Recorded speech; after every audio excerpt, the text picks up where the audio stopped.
আসসালামু আলাইকুম এভরিওয়ান, সবাই কেমন আছেন? আমি আলহামদুলিল্লাহ বেশ ভালো আছি। এখন বানাবো ফুচকা। তো এখন দুইটা বড় বড় সাইজের পেঁয়াজ নিয়েছি, যদিও এই দুইটা পেঁয়াজই আমার লাগবে না। তো খুব সুন্দর করে পেঁয়াজ ছিলিয়ে নিয়েছি। এরপর আমি আলুটা সুন্দরভাবে ছিলিয়ে নিব আর আলু সুন্দর করে কেটে তারপর দিয়ে নিব।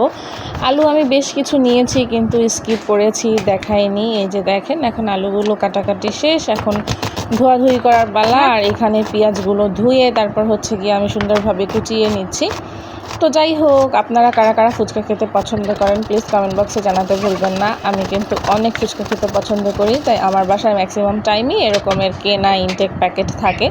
তো যাই হোক, আমি হচ্ছে গিয়ে আলুগুলো সুন্দরভাবে ধুয়ে তারপর হচ্ছে গিয়ে সিদ্ধ দিয়েছি, আর দিয়েছি তার মধ্যে একটা ডিম, আর দিয়েছি সামান্য লবণ, আর একটু নাড়াচাড়া করে তারপর হচ্ছে গিয়ে আমি ঢাকা দিয়ে নিয়েছি। আর আমি বেশ কিছু শুকনো মরিচ এখানে পুড়ে নিয়েছি। তারপর হচ্ছে পেঁয়াজটা এখানে অ্যাড করেছি, একটু মানে কি বলবো, একটু মুথে নিব দলাই মলাই করে। তারপর হচ্ছে দিয়েছি সর্ষের তেল, আর তারপর নিয়েছি হচ্ছে গিয়ে এটাকে বলে তেঁতুল, আর পানিতে ভিজিয়ে তারপর টক করে নিয়েছি। এই যে এখন দেখেন এটা সিদ্ধ হয়ে গেছে, আর এটা একেবারেই টানিয়ে ফেলবো যাতে মানে আলু আর ডিমের মধ্যে কোনো পানি অবশিষ্ট না থাকে। তো যাই হোক, ওটা আমার সিদ্ধ করা শেষ। আর এই যে দেখেন, এখন হচ্ছে ফুচকা প্যাকেটটা ছিঁড়ে নিয়েছি, আর এখানে সব কয়টা ফুচকা আমি ভেজে নেব আলহামদুলিল্লাহ।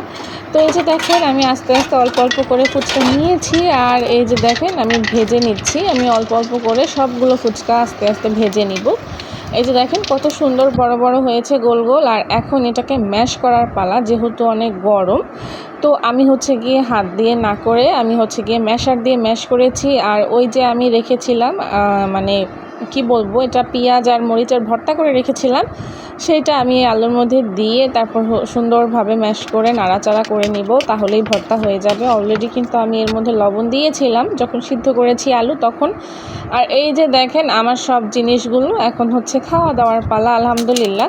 তো এই যে দেখেন, এখন একটা একটা করে আমি হচ্ছে ফুচকা ভাঙছি, আর তার মধ্যে দিব আলুর ভর্তা, আর হচ্ছে দিব হচ্ছে এটাকে কি বলে টক, আর বিসমিল্লাহ বলে খাওয়া স্টার্ট করব। বিসমিল্লাহ। উফ, এত মজা ছিল কি বলবো, একেবারে অমৃত। এই সব জিনিসের জন্যই আমার বাংলাদেশ খুবই পছন্দ, আর বাংলাদেশ ছাড়ার কথা তো ভাবতেই পারি না। তো এই যে দেখেন, আবারও খাচ্ছি। আল্লাহ হাফেজ।